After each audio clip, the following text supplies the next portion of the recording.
벽에 계신 분들과 인사하겠습니다. 주 안에서 사랑하고 축복합니다. 주 안에서 사랑하고 축복합니다. 여러분, 그 유대인의 그 삶의 교훈을 담은 그 탈무드라고 하는 책 아시죠? 거기에 나오는 이야기입니다. 어느 적군이 이제 한 마을을 쳐들어와서 포위를 했는데 그 군대 대장이 마을 사람들에게 이런 포교령을 내렸어요. 남자들은 모조리 우리의 포로로 잡아서 노예로 삼을 거니까, 근데 여자들은 모두 다 놓아줄 거니까 마을을 떠나라. 떠날 때 자기가 가장 소중하게 여기는 보물을 한 가지씩만 가지고 가도 좋다라고 그렇게 포고령을 내렸습니다. 근데 여인들이 이제 남자들은 노예로 잡혀가니까 여자들은 한 가지 보물을 갖고 가라고 했으니까 막 은수저, 금수저, 금목걸이, 귀걸이 막 챙겨서 바쁘게 나오기 시작한 겁니다. 근데 한 여인이 이상하게도 굉장히 몸은 가냘픈 몸에도 불구하고 어마어마하게 큰 보따리를 이고 나오는 거예요. 검문하던 군인이 그 이상하게 보지 않았겠어요? 그래서 스톱, 풀어봐, 그 뭔지. 보따리 안에 뭐가 들었었을까요? 남자가 들어있었습니다. 남자. 그 군인이 황당할 거 아니에요? 보물을 가지고 가랬는데 왜 남자를 가지고 갈까? 그 대장에게 보고를 했습니다. 그 대장이 그 여인을 신문하는 거예요. 왜 명령을 어기냐고, 보물 가지고 가랬지 누가 사람을 메고 나가라 그랬냐고. 그러자 그 여인이 애절한 목소리로 대답했습니다. 제게 가장 소중한 보물은 제 남편입니다 라고.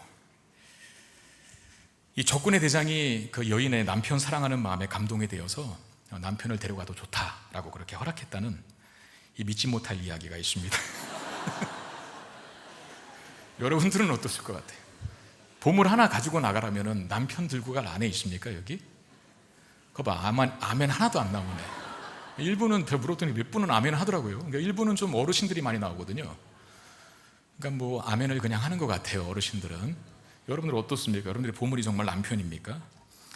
그러니까 이 집안은 될 집안이죠. 왜 그렇습니까? 아내가 남편을 보물로 한다면 남편은 아내를 얼마나 더 끔찍하게 위했겠는가. 그거 생각나지 않으세요? 아내가 남편을 보물로 여길 정도면 남편이 얼마나 아내에게 잘해줬겠는가.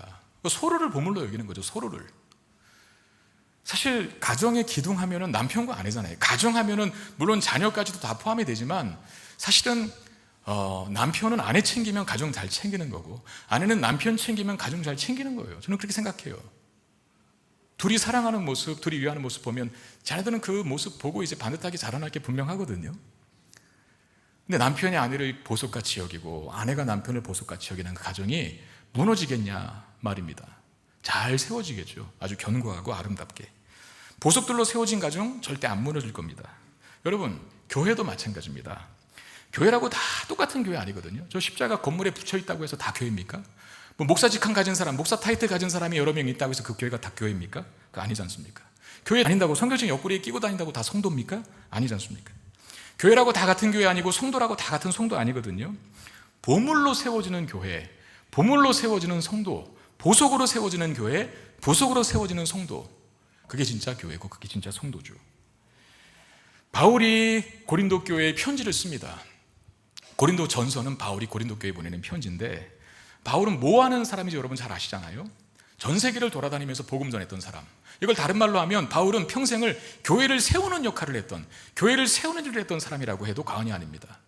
교회를 세운다고 해서 여러분 뭐 예배당 건축하고 다녔다 그런 말 하시면 안 되고, 예수 믿는 사람이 없는 복음의 불모지, 그 땅에 들어가서 예수 믿는 사람을 만들어내는 것, 복음의 통로가 되어서 복음 전해서 예수 믿는 사람을 만들어내는 그 역할을 하는 사람, 그 역할을 했던 사람이 바울이었다는 거죠.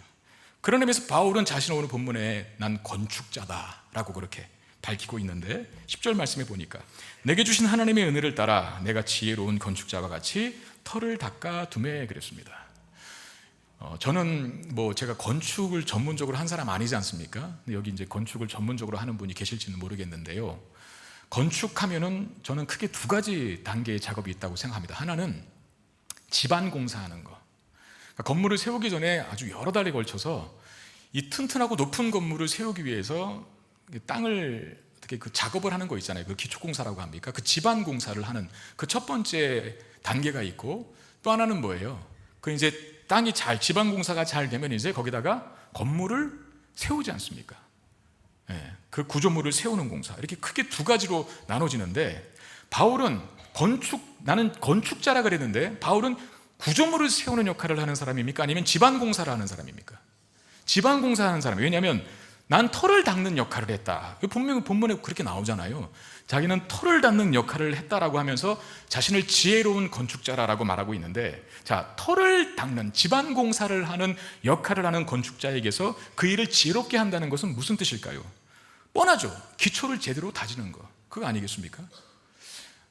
저희 어머님은 그 식물을 기르는 걸 굉장히 좋아하시는데 지금도 80이 넘으신 나이에 텃밭을 일구세요. 엊그제도 제가 전화드렸더니 뭐 밭일하고 왔다, 또 뭐 감자를 캤는데 다 우리 그 자손들 나눠줬는데 너는 안 줬다라고 그렇게 얘기하면서, 저는 안 받았거든요. 왜 저는 안 주시는지 모르겠는데 가까이 사는 형님들 다 나눠줬다고 그래 얘기를 해요.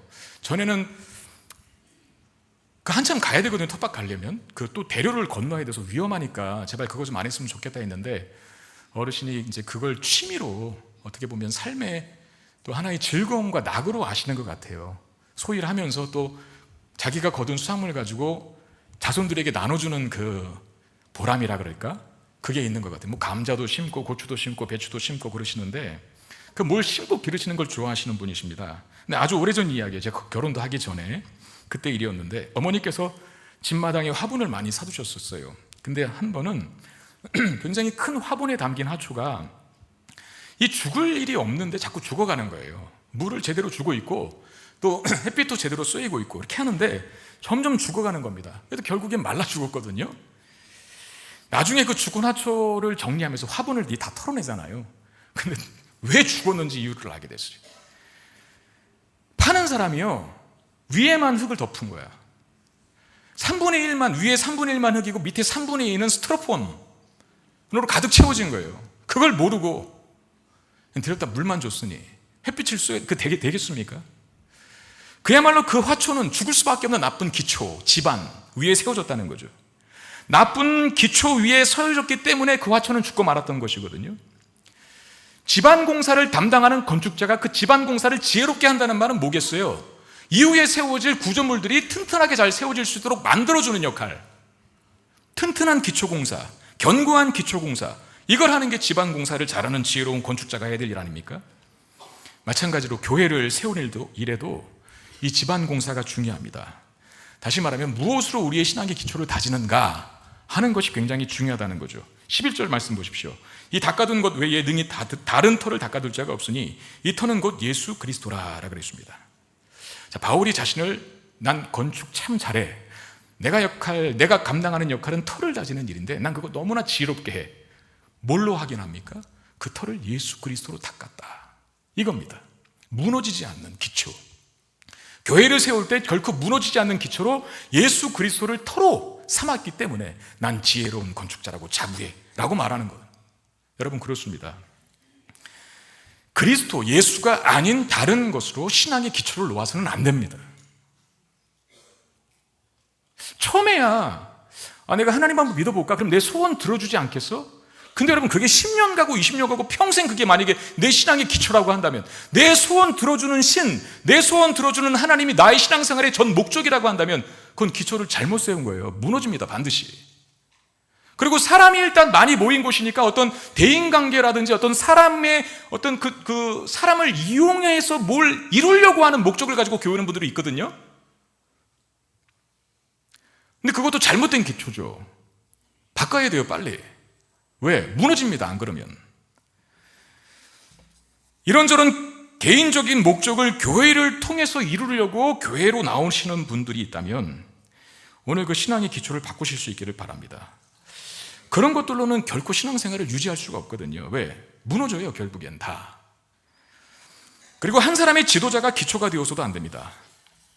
저 지도자는 믿을만해, 신뢰감이 가, 존경스러워, 뭐 그럴 수 있지만, 근데 사람을 너무 많이 의지하는 건 안 좋아요. 왜냐하면 어떤 탁월한 지도자도 완벽한 지도자는 없거든요.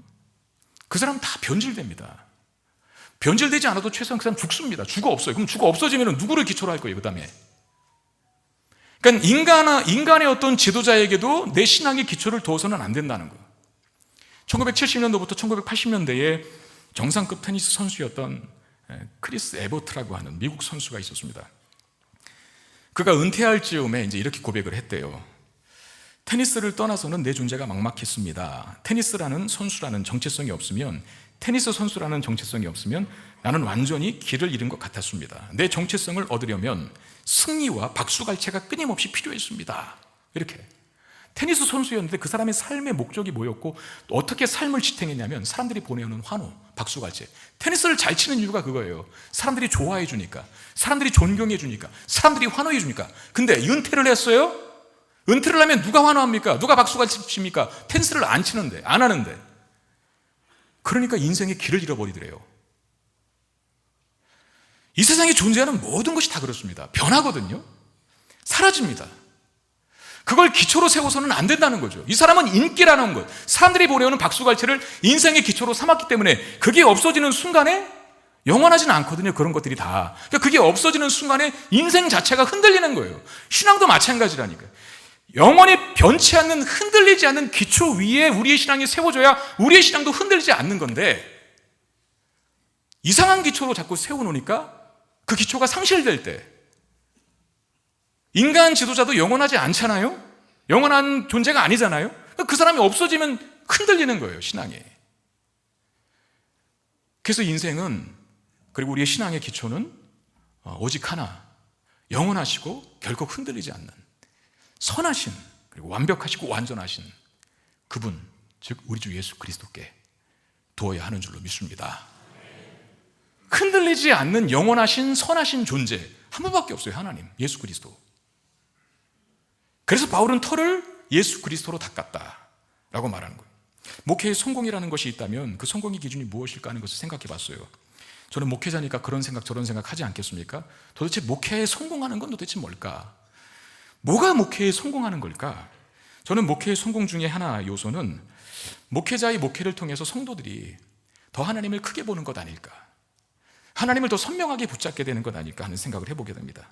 저는 이것을 이정표 목회라고 그렇게 정의하고 싶은데, 목회자는 이정표지 목적지가 아니라는 겁니다. 그 다른 어떤 것도 목적지가 될 수 없어요.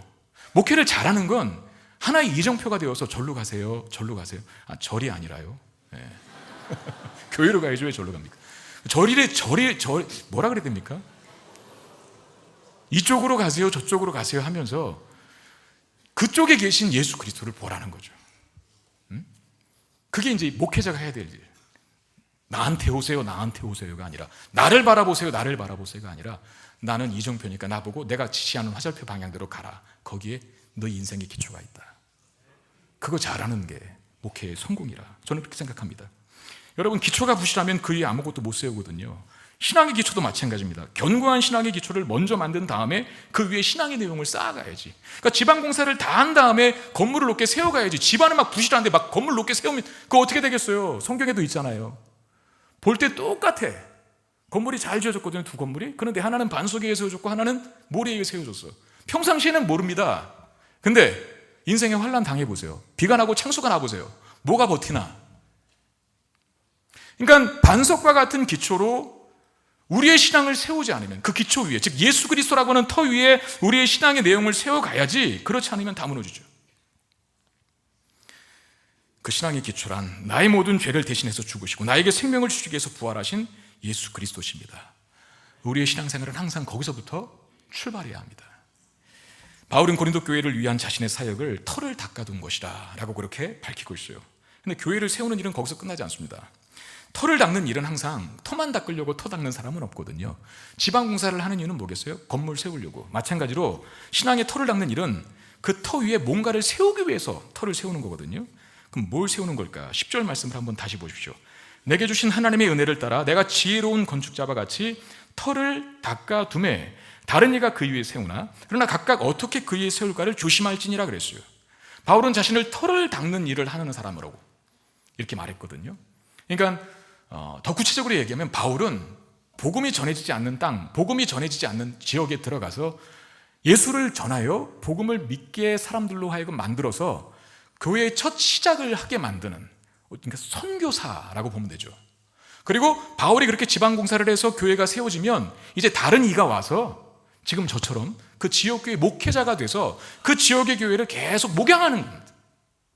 그러니까 바울은 선교사로서 복음을 전해서 교회를 세워놨다면 이제 다른 목회자들이 와서 바울이 전한 복음을 듣고 예수를 믿은 사람들을 잘 말씀으로, 기도로, 사랑으로 양육하는 거죠. 그래서 아름다운 신앙으로 성장시키는 거. 이 두 가지 일이거든요. 그러니까 여기 지금 바울이 10절에서 다른 이들이란 누구냐면, 여기 고린도 전서니까 고린도 교회에게 가서 고린도 교회를 목양해야 하는 목회자들을 말합니다. 그 다른 이들이라. 근데 이들에게 강조하는 표현이 하나 있죠. 어떻게 그 위에 세울까를 조심하라 그랬습니다. 이게 무슨 말입니까? 내가 터를 놨지, 예수 그리스도라고 하는 기초 위에 터를 놨지, 너희들이 이제 목양해서 이 성도들을 잘 세워가야 되는데 그 세울 때 대충 하지 마, 이상한 것들로 하지 마, 정신 똑바로 차리고 목회해야 돼, 이런 말을 하는 거예요. 지금 어떻게 그 위에 세울까를 조심하라 라고 하는 말이 그겁니다. 여러분, 건물을 세울 때 중요한 요소들이 있잖아요. 일단 설계도면이 제대로 나와야 되고, 설계도로부터 이제 건축이 시작이 되니까 이러이런 설계도면을 설계사들이 아주 비싼 값을 주고 설계를 해줍니다. 그리고 설계도대로 실제 건물을 세우는 사람들이 또 필요하겠죠. 이걸 숙련공들, 기술자들 또 있어야 되잖아요. 그러니까 설계도가 필요하고, 또 그 설계도대로 건물을 세워갈 기술자도 필요하고, 또 하나 중요한 요소가 있다고 한다면 그 자재입니다. 자재, 건축 자재. 그렇잖아요. 요새 우리나라의 건축물의 문제 중 하나가 뭡니까? 저는 뭐 설계도가 미스나서 문제됐다는 뉴스는 못 봤어요. 솔직히 말해서. 거의 뭐 있을 수는 있겠죠. 근데 잘 일어나지는 않습니다. 우리나라가 굉장히 발전해서 그런 부분에 있어서. 그리고 뭐 기술자들, 숙련공들도 사실 외국인 노동자를 많이 쓰기는 하지만 우리 한국 건축가들은 굉장히 퀄리티가 높거든요. 그러니까 이 기술력도 떨어지질 않아요, 한국이. 근데 요새 문제되는 건 뭐예요? 설계도 문제도 아니고 기술자 문제도 아니고 뭐가 문제예요? 재료 문제예요. 재료. 자재를 안 좋은 거 써요. 왜?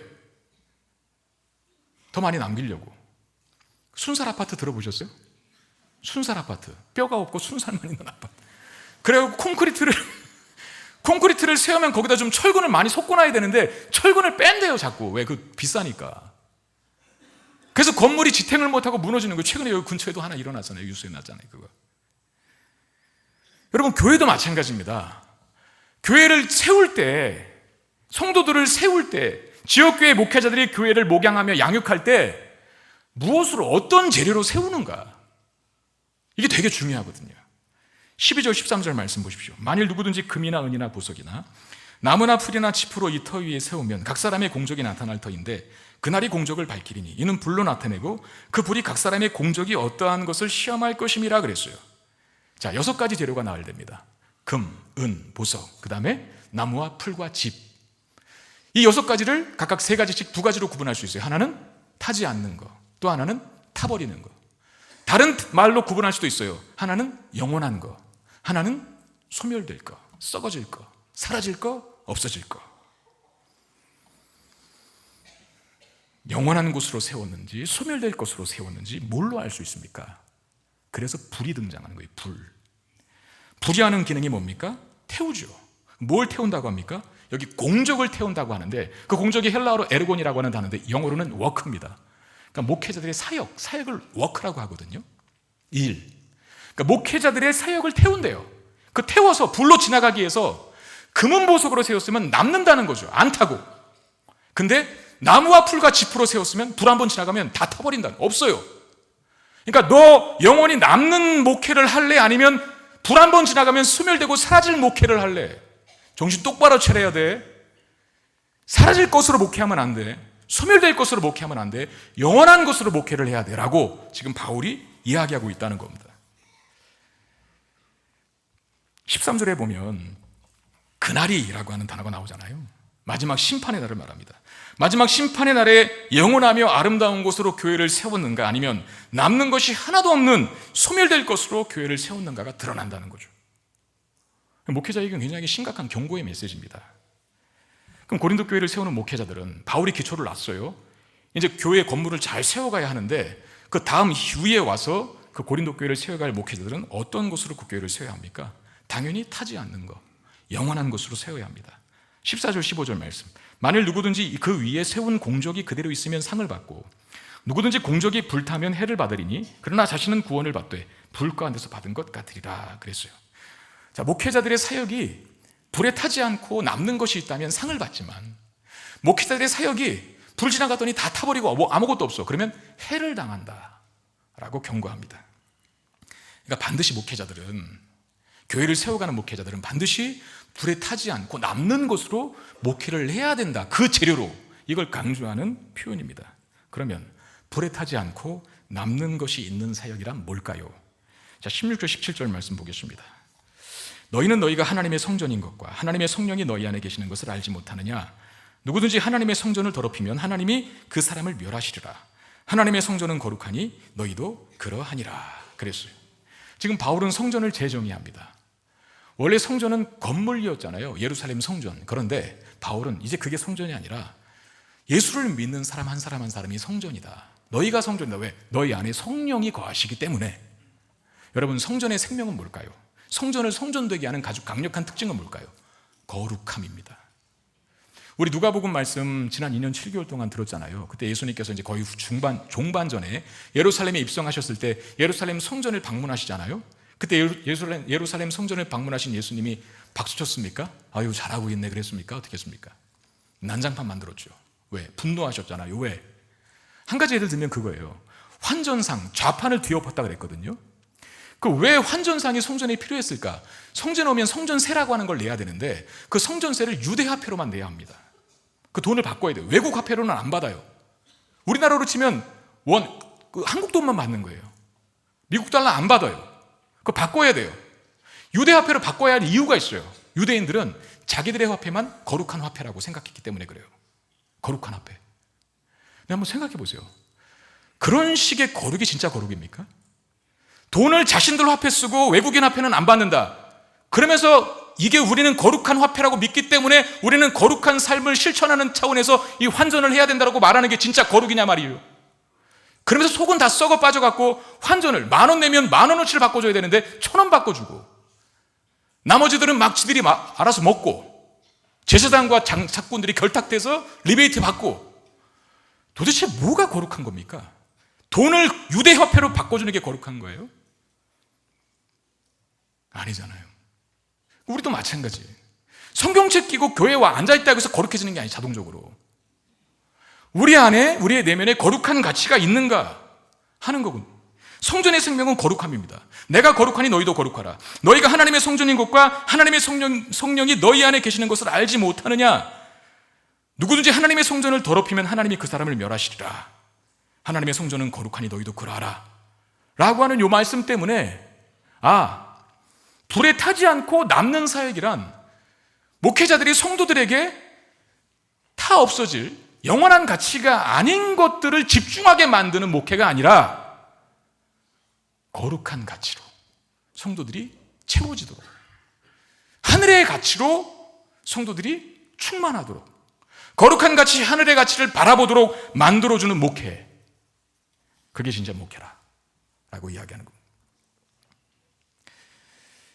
목회자들의 사역을 통해서 세워져 가야 할 하나님의 교회는 썩어지며 태워질 세상의 가치들로서가 아니라 하늘의 가치, 영원한 가치, 다시 말하면 거룩한 가치들로 세워져야 하게 될 줄로 믿습니다. 이 땅에서 제한된 것들로만이 아니라 죽음 이후에도 영원히 유효한 가치들을 가질 수 있도록 만드는 목회. 여러분, 좋은 목회자는 그럼 어떤 목회자가 좋은 목회자일까요? 거룩한 가치를 추구하도록 성도들을 가르치고 세우는 목회자가 좋은 목회자입니다. 아무리 교회가 메가처치고 의리하게 몇만명 모이는 교회를 할지라도 목회자가 늘 하는 얘기가 예수 잘 믿으면 복 받습니다, 물질의 축복 받습니다, 사업 잘 됩니다, 건강합니다, 이런 땅의 가치만 가르치면 절대 그 교회는 건강한 교회가 아닙니다. 조금 모여도 성도들이 하늘의 가치를 주목할 수 있도록 만드는 목회, 그게 잘하는 목회고, 그렇게 그 채워진 교회가 건강한 교회죠. 제가 청년부 회장을 했었던 적이 있었거든요. 그때는 토요일에 모임이 있고 토요일에 예배가 있어서 토요일에 모여야 했기 때문에 인원 대비 참석률이 많이 저조했어요. 큰 교회는 아니었으니까 담임 목사님만 계셨고 전사님 몇 분 계셨고 청년부 목회자가 지금 우리 교회처럼 따로 있고 그러지를 않았어요. 그래서 그냥 부장 집사님하고 청년들이 그냥 뭔가 다 결정해서 운영을 해가야 되는 그런 상황이었었는데, 하도 안 모이니까 제가 청년회장이 돼서 한번 뭔가를 해보겠노라, 모이게 하겠다. 그래서 회의를 해서 내놓은 대안이 뭐였냐면 레크레이션 하자. 레크레이션. 오면 재밌게 만들어주자. 그리고 와서 레크레이션은 끝나고 맛있는 피자와 간식을 먹여주자. 그리고 이제 결정을 해서 정말 그렇게 했거든요. 많이 모이더라고요. 놀랍게. 그런데 그게 몇 주 못 가더라고요. 처음에는 막 반짝 재밌어 하더니 금방 진료해요. 그리고 다시 도루묵 됐어요. 제가 목회자가 된 후에는, 저는 목회자가 된 후에는 청년 사역을 좀 많이 했습니다. 12년인가 3년을 했던 것 같은데, 제가 보니까 청년 사역을 오래 했는데, 바로 직전 교회에서 청년 사역을 할 때 청년들 간의 어떤 교제의 문제에 대해서 좀 심각하게 고민을 하게 됐던 때가 있었습니다. 청년들이 예배는 잘 드리는데 이렇게 서로가 서로를 잘 품지 못하고 그냥 너무 이제 다 그냥 개인주의예요. 그러다 보니까 하나 되는 모습들을 가졌으면 좋겠는데 어떻게 해야 이 교제를 회복할 수 있을까? 공동체성을 회복할 수 있을까? 제가 청년 때는 뭐 했다고요? 레크레이션하고 많이 먹였거든요. 근데 그거 실패. 그거 안 되더라고요. 그래서 제가 목회자 때는 뭔가 이렇게 들은 게 있잖아요. 머릿속에. 하나님의 마음과 생각이 뭐고 성경적인 가치가 뭔지를 알고. 그래서 했던 대안이 성경 공부를 해버렸어요. 성경 공부. 예배 후에 한 달에 한 번. 코이노니아라고 하는 이름을 줘서 교리를 가르쳤거든요. 청년들에게. 그리고 교리 교육 끝난 다음에 그룹별로 모여서 간식 나눠주고 토의하도록, 그 모임 안에서. 더 충격적이고 뭔지 아세요? 마지막에는 시험까지 봤습니다. 좋아하더라고요. 목사님 재밌대. 유익하대. 점점 많이 모으기 시작하는 거예요. 제가 여기 올 때까지 그거 하고 왔거든요. 여기 올 때까지, 이 교회. 그 목회자가 성도들에게 뭘 줘야 할까요? 레크레이션 해주는 겁니까? 간식 많이 주는 겁니까? 썩어지고 소멸될 세상의 가치 바라보러가 하는 게 좋은 목회자의 가르침일까요? 아니에요. 저는 그런 생각을 해봅니다. 하나님은 저를, 여러분들이 건강을 잃었다고 해서 저를 책망하지는 않을 거예요. 여러분들이 사업이 잘 안 됐다고 해서 하나님이 너 왜 전 목사 왜 너가 목회하는 교회 성도님들 사업 잘 안 돼 하면서 그 책임을 저에게 문책하시는 않을 거예요. 제가 목회하는 성도의 목회자 자녀들이 좋은 대학 못 갔다고 해서 하나님이 그 책임을 저에게 나무라면서 지적하시지는 분명히 않을 겁니다. 근데 분명히 이건 욕하실 거예요. 여러분들이 구원의 감격을 잃어버리게 만들고, 제가 목회자인데 제가 목회하는 성도들이, 제가 목회하는 대상인 성도인 여러분들이 구원의 감격이고 뭐고 다 잃어버리고 하늘에 갇히고 뭐고 늘 땅에만 그냥 착립해서 살아가고 예배의 소중함과 귀중함을 다 잊어버리고 하찮게 여기고 기도 안 하고 말씀 안 보고 영원한 나라, 하나님의 나라에 대한 생각은 하지 않고 살아가도록 만든다면 저는 하나님 앞에 엄청 혼날 겁니다. 그 문제에 있어서는. 목회자는 뭘 가르쳐야 할까? 성도들에게 뭘 줘야 할까? 하는 거죠. 에베소서 1장 17절 19절에 우리 주 예수 그리스도의 하나님 영광의 아버지께서 지혜와 계시의 영을 너희에게 주사 하나님을 알게 하시고 너희 마음의 눈을 밝히사 그의 부르심의 소망이 무엇이며 성도 안에서 그 기업의 영광의 풍성함이 무엇이며 그의 힘의 위력으로 역사하심을 따라 믿는 우리에게 베푸신 능력의 지극히 크심이 어떠한 것을 너희로 알게 하시기를 구하노라. 바울이 에베소 교회를 위해서 기도하는 내용이랍니다. 나는 너희들이 건강했으면 좋겠다. 나는 너희들이 이 땅에서 부했으면 좋겠다. 나는 너희들이 하는 사업이 잘 됐으면 좋겠다. 나는 너희들의 자녀가 좋은 대학, 인류대학, 명문대학 갔으면 좋겠다라고 하는 기도의 내용이 하나도 없어요. 그게 나쁘다는 건 아닙니다. 그런데 땅의 가치를 구하는 것보다 하늘의 가치에 주목하게 만드는 것. 내가 이 성도들을 위해서 내가 이 짧은 지면 안에, 내가 만약에 바울이라면 이 짧은 지면 안에 우리 성도들을 위해서, 에베소 교회 성도들을 위해서 간절하게 축복해주고 기도해줄 내용이 있다면 그걸 바울은 엄선한 것 같아요. 하나님을 알게 되기를, 부르심의 소망이 무엇인지를 알게 되기를, 성도라고 하는 그 기업의 영광이 풍성함이 무엇인지를 알게 되기를, 믿는 우리에게 베푸신 능력의 지극히 크심이 어떠한 것을 너희가 알게 됐으면 좋겠다라고 하는 이 기도, 하늘의 가치 아닙니까 이게? 그걸 구하고 있는 목회자 바울을 볼 수 있죠. 여러분, 정말 좋은 교회는 그래서 금과 은과 보석으로 세워진 교회입니다. 금과 은과 보석을 재료로 삼아서 교회를 세우는 목회자가 좋은 목회자고요. 금과 은과 보석은 뭡니까? 나무와 풀과 짚이 타서 없어지는 것. 금과 은과 보석은 안 타요. 불이 지나가도 남아 있습니다. 큰 건물, 많은 사람, 풍부한 재정, 이게 다가 아니에요. 그건 다 태워질 것들이고 나무와 풀과 짚과 같은 것들입니다. 그런데 금과 은과 보석은 영원한 가치들입니다. 그 교회를 존귀하게 만드는 가치요, 재료. 우리는 금과 은과 보석으로 우리 김포 성문교회를 세워가야 할 줄로 믿습니다. 저도 그렇게 생각하셔야 되고 여러분들도 그렇게 동의를 해주셔야 되는 거예요.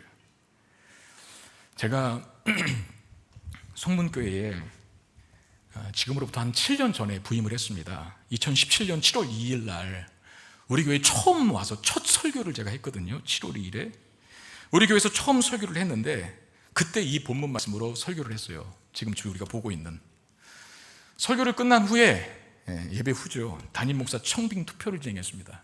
이 목사님을 우리 교회 담임으로 모실 건가 모시지 않을 건가 하는 그 투표를 했는데 98.4%의 찬성표를 제가 얻었습니다. 박수는 제발 치지 마세요. 아니, 박수 치면 안 돼. 일부 예배도 막 박수를 쳐갖고 제가 말렸거든요. 그냥 오만 해주세요. 다시, 제가 98.4%의 찬성표를 얻었습니다. 네, 됐어, 그만하세요. 근데 11표의 반대표가 있었어요. 아직도 그 사람들이 누군지 몰라요. 담임 목사 투표 때, 그리고 여러분 목회자들을 교회가 청빙할 때에는 보통 이제 담임 목사 투표를 한 번 하고 좀 지나서 위임 목사 투표를 하거든요. 그러니까 청빙과 위임의 차이가 뭐냐면, 담임 목사 청빙은 약혼식 같은 거예요. 교회와 그 목사가 약혼한다. 근데 금방 깨질 수도 있잖아요. 몇 개월을 보고 이 사람이 정말 내 남편이 될 사람이 맞는지를 검증하는 기간이 필요해서 그 검증 끝나면 이제 정말 결혼을 하는 투표를 하거든요. 그걸 위임 목사 투표라 그래요. 정확하게 3개월 후에 그러니까 10월 22일 날, 2017년 10월 22일 날 주일 예배 후에 이번에는 위임 투표를 또 했거든요. 전 두 번이나 투표했어요. 그때 찬성표를 99.6%의 투표를 받았습니다. 그만하세요. 이제 안 해도 됩니다. 하지 마세요. 예배 분위기가 헤쳐지는 것 같아요. 반대가 2명 나왔어요. 2명. 충격적인 사실은 뭔지 아세요? 그 한 사람 내가 누군지 알아요. 그분이 저에게 와서 얘기했어요. 자기가 반대 투표했다고. 나중에 들어보니까 일리가 있더라고요. 그래서 원망하지 않기로 하고, 우리 교회에서 정말 신앙생활 지금 잘하시는 분입니다. 근데 아직까지 한 분은 몰라요, 누군지. 우리 교회를 나갔는지 어쩐지 모르겠는데 여기 계시다면 저한테 찾아오셔서 이실직고 하시고 회심의 은총을 경험하시기를 축원합니다. 제가 7년 전에 했던 이 말씀을 다시 묵상하면서 지금 저의 모습을 돌아봤거든요. 7년 동안에 김포 성문교회를 사역한 저는, 전지현 목사는 정말 타지 않는 것들로 금은 보석으로 목회했는가, 이걸 스스로에게 던져보고 싶었어요. 이 질문을, 이 즈음에. 그 답은 뭘까요? 내가 정말 금은 보석으로 목회했는지 그렇지 않은지는 무엇으로 알 수 있을까요? 교회를 보면 알죠. 여러분들을 보면, 제가 목양한 대상인 여러분들을. 우리 2024년도 표어가 마르지 않는 샘이 아닙니까? 마르지 않는 샘을 소유하기 위해서 그냥 되는 게 아니라, 마르지 않는 샘을 영혼 속에 소유하기 위해서 5가지 통로가 반드시 필요하다 그랬어요. 5가지를 잘해야 돼. 첫 번째가 예배고, 두 번째가 말씀이고, 세 번째가 기도 생활이고, 네 번째가 교제 생활이고, 교제, 다섯 번째가 나눔이라 그랬습니다. 제가 연초에 특세 때 이거 분명히 얘기했어요. 그리고 자주 얘기했어요. 그럼 이 5가지가 제대로 구현되고 있는가를 보면 내가 금은 보석으로 목회를 했는지, 아니면 나무와 풀과 짚으로 목회했는지 금방 확인되잖아요. 먼저 예배를 볼까요? 예배, 우리 교회는 현장 예배가 코로나 전보다 25% 증가했어요. 오히려 지금 많은 교회들이 코로나 전 단계를 회복을 못해요. 예배 출석률을. 근데 저희 교회는 그 출석률을 코로나 전을 넘어서 25%나 증가한 몇 안 되는 한국의 교회 중에 하나입니다. 그리고 예배 드리러 오는데 굉장히 불편하신데도 불구하고, 주차 문제는 우리 교회가 치명적인 지하 주차장이 없잖아요. 이렇게 큰 건물이고 이렇게 많은 사람이 모이는 교회에 지하 주차장이 없는 교회가 있나 한번 찾아보세요. 한국 교회 없어요. 되게 차 대기 불편할 겁니다. 그런데도 불편함을 감수하시고 예배의 자리에 오십니다. 잘하는 거죠. 그 사모하는 마음 없으면 안 돼요. 그런데 이건 좀 생각해 보셔야 돼요. 지각이 많아요. 예배 때. 심지어는 제가 설교하고 있는데도 들어오시는 분이 계세요. 이건 우리가 개선해야 될 부분 아닐까요? 두 번째가 말씀이라 그랬습니다. 말씀 생활은 어떤가? 큐티로 하루를 시작하시는 분들이 늘고 있습니다. 여러분 아시는 대로 또 양육과정 신청할 때 정말 경쟁률이 치열합니다. 장로님들이 4분 더 추가됐음에도 불구하고, 그래서 9반, 8반을 열매도 불구하고 뭐 초반에 그냥 다 마감되는 이런 기이한 현상이 벌어지는 곳이 우리 성문교회예요. 제가 하는 제자반 같은 경우에는요, 6시부터 시작인데 5시, 4시부터 일어나셔갖고 그거 신청하려고 컴퓨터 앞에 서 계시는 분들이 많다 하더라고요. 이런 기형적인 그 현상이 발생하는 곳이 성문교회예요. 말씀 정말 사모하는 것 같아요. 배우기를 사모하시는 것 같아요. 너무 좋아요. 그런데 말씀을 배우는 건 좋은데 말씀대로 살아가고 있는가? 라는 것에 대해서는 퀘스천 마크예요. 그렇게 안 되는 것 같아요. 잘 제가 볼 때 이건 개선해야 될 문제죠. 기도는 어떨까요? 새벽 기도회와 금요 기도회 점점 많이 나옵니다. 제가 자주 말씀드렸지만 저의 금요 기도회에 대한 비전과 포부는 3층까지 꽉 차는 겁니다. 금요 기도회 때 지금 그 기미가 조짐이 조금 보이기 시작했어요. 3층에도 한 4분의 1이 찹니다. 좌석이. 많이 오세요. 금요 기도회. 고무적인 일이죠. 그리고 중보기도위원회 활동도 활발합니다. 140여 분의 성도님들이 월요일부터 금요일까지 아침 6시부터 저녁 9시까지 1시간씩 맡은 시간에 정한 장소에서 기도를 하는 거예요. 근데 그 기도는 자기를 위한 기도가 아닙니다. 남을 위한 기도를 해요. 1시간씩. 그 릴레이 기도. 많은 분들이 타인의 기도 제목을 놓고 기도하신다는 거예요. 이거 보면은 기도 생활도 잘하고 있는 것 같아요. 그런데 공적인 모임에서 기도 외에 개인적인 기도 생활과 삶 속에서 늘 기도하는 삶을 살고 있는지는 점검해 봐야 합니다. 우리가. 4번째가 교제라 그랬어요. 교제. 우리 교회 상당히 많은 구역이 늘어났습니다. 구역이 생겼습니다. 151개 구역이에요. 그 안에서 말씀과 삶을 나누는 아름다운 교제가 일어납니다. 여러분 151개 구역이 사실은 부부구역도 굉장히 많거든요. 부부구역이 하나의 구역인데 사실은 그 한 구역이요, 부부구역은 한 교회예요. 개척교회. 그만큼 인원이 많아요. 그러니까 151개 구역이라는 것은 부부구역까지 합치면 다른 교회 구역에 비하면 제가 볼 때 한 200개 정도, 250개 정도의 구역이 되지 않을까, 그런 생각이 들거든요. 많은 분들이 교제 안으로 들어오려고 해요. 그런데 전체적으로 봤을 때 교제권 안으로, 교회 안에 교제권 안으로 들어오신 성도님들이 전체적으로 봤을 때는 38%밖에 안 됩니다. 둘 중에 한 명도 안 와요, 교제를. 아직도 교제권 안에 들어오시지 않은 분들이 많다는 거고. 그럼 나눔을 한번 볼까요? 나눔? 저희 교회가 나눔의 수는, 나눔 사역에 쓰는 재정과 어떤 지역사회를 위한 봉사, 그리고 국내와 해외 선교의 비중이 점점 높아지고 있습니다. 아주 가파르게 상승하고 있어요. 그리고 아주 기념비적인 일이, 우리 교회 안에서는 기념비적인 일이 될 것 같은데, 연말에는 파송 선교사를, 주파송 선교사를 저희 교회가 세울 겁니다. 그 일을 위해서 지금 전성은 목사 모레를 굉장히 많이 준비하고 있는데, 주파송 선교사를 우리 교회가 여태껏 주파송 선교가 없어요. 다 협력 선교사지. 주파송 선교사는 우리 교회가 전적으로 서포트한다는 개념이거든요. 이제 드디어 그 첫 삽을 뜰 날이 머지 않았습니다. 이런 거 보면 우리가 나눔, 그게 물질의 나눔이든 복음의 나눔이든 간에 잘하고 있는 것 같아요. 그럼에도 불구하고 이것도 우리 교회의 규모, 그 규모는 인원 플러스 재정일 수 있겠죠. 그거에 비해 상당히 좀 미미합니다. 그리고 교회에서 위원회에 소속되어서 나눔, 즉 봉사와 섬김을 실천하는 성도들이 40% 정도밖에 안 돼요. 여러분 스스로 알잖아요. 내가 지금 어디 위원회에 속해 있는지. 근데 아무 위원회에 속하지 않은 분들이 많이 계시거든요. 그분들이 60%예요. 어떻게 보면 나눔의 기본은, 섬김과 나눔의 기본은 교회 안에서부터 시작이 돼야 되는데, 교회 안에서조차 섬김을, 나눔을 안 하는 분들이 16명이라 많은 숫자죠. 예배, 말씀, 기도, 교제, 나눔. 전지호 목사가 목양을 금은 보석으로 했는가, 아니면 나무와 풀과 지프로 했는가? 제가 이 5가지 요소를 점검해 보면서, 묵상해 보면서 결론을 이렇게 내렸습니다. 우리 교회가 점점 좋아지고 있는 것만은 분명하다. 그런데 아직 갈 길이 멀다. 14절 15절에 이런 말씀이 있습니다. 만일 누구든지 그 위에 세운 공적이 그대로 있으면 상을 받고, 누구든지 공적이 불타면 해를 받는다. 목회자들에게 하는 말이라 그랬잖아요. 목회자들에게 상을 받는 목회자는 무슨 목회자라고요? 어떻게 하는 목회자라고요? 금과 은과 보석으로 안 타는 것으로, 영원한 가치로, 거룩한 가치로 교회를 세우는, 목양하는 목회자, 그 사람은 상을 받는데요.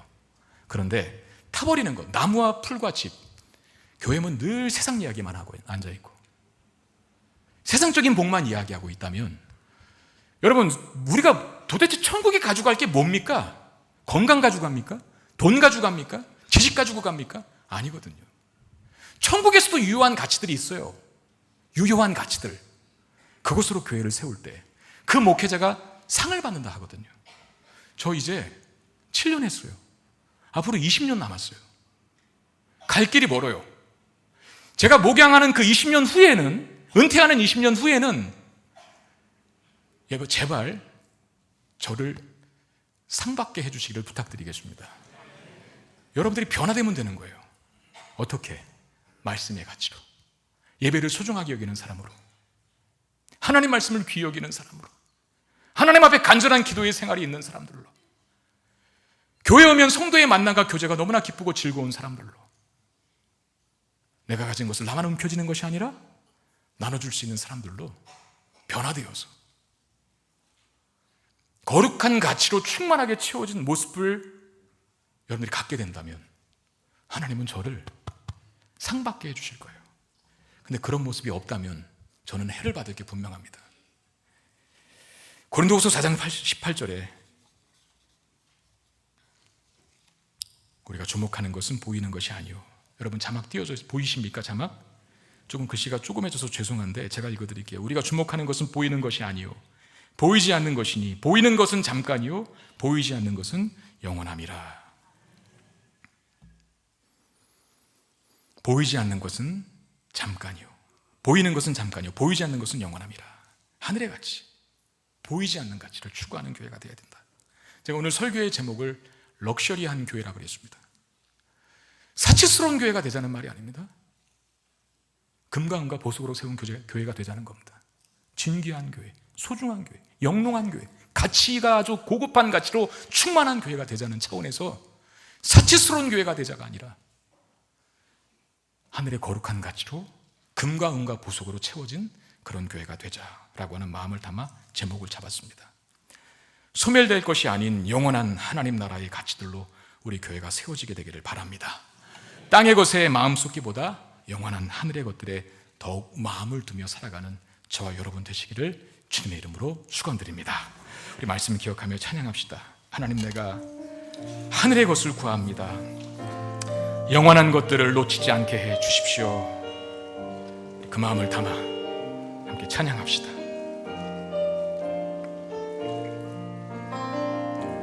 세상을 보니 그들이 증명하는 건 명예와 가진 재물과 힘과 자랑뿐이라.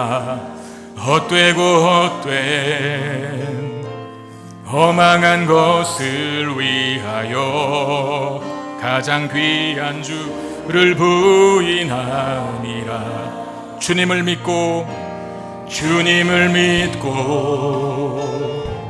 주 안에 살아가는 것 얼마나 복된 일인지 측량할 수 없으리.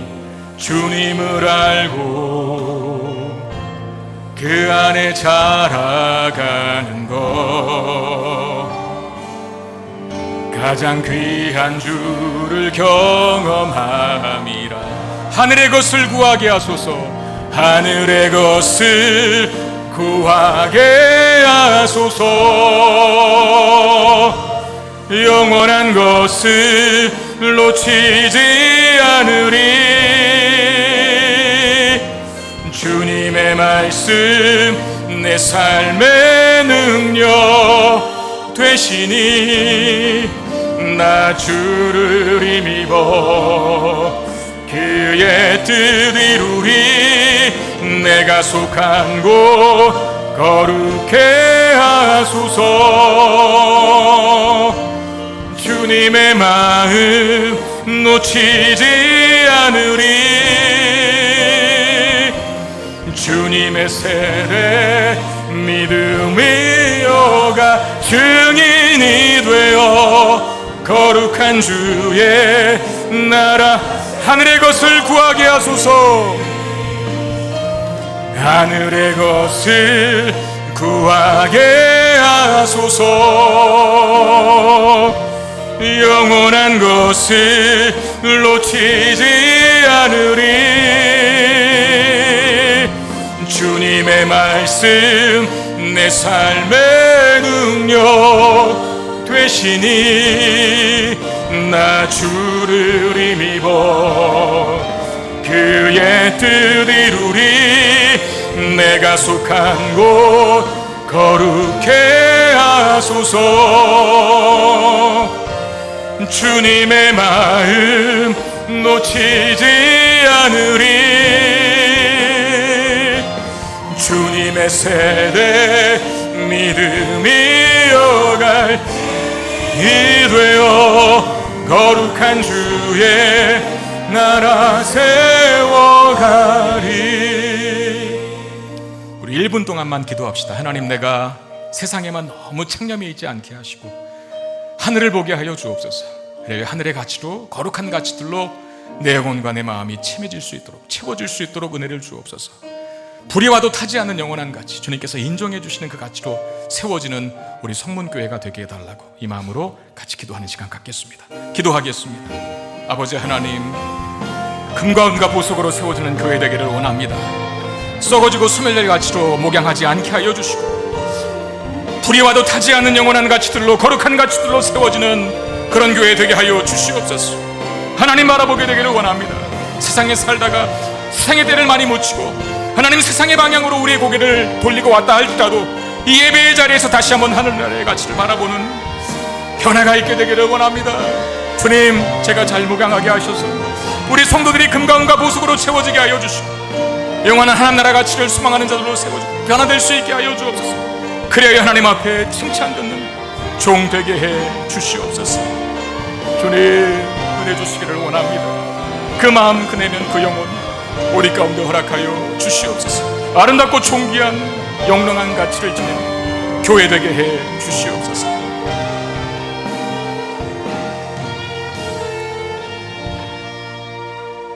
하나님, 7년의 사역을 뒤돌아봅니다. 금과 은과 보석으로 교회를 세웠는지 아직 많이 부족하고 미진한 것 주님께서 하시는 줄 믿습니다. 그러나 하나님이 사랑하시는 김포 성문교회인 줄 믿사오니 끝까지 선한 길로 인도하셔서 마지막 날 그때 금은 보석으로 가득 세워진, 그리고 그렇게 세워진 우리 성문교회 변화된 모습으로 하나님 앞에 영광 돌리는 그런 교회 되게 해 주시옵소서. 제가 그렇게 목양 잘 하게 되기를 원합니다. 그런 목회자의 목양에 잘 따라서 그 내면을, 영혼을 금과 은과 보석으로 세워가는 우리 성도들 되게 해 주시옵소서. 귀한 예물 하나님 앞에 올려드립니다. 주의 나라와 영광을 위해 사용되게 하시고 우리 살아가는 성도들의 모든 필요를 우리 하나님 풍성하게 채워 주시옵소서. 우리 주 예수 그리스도의 이름으로 간절히 축복하며 기도하옵나이다. 아멘.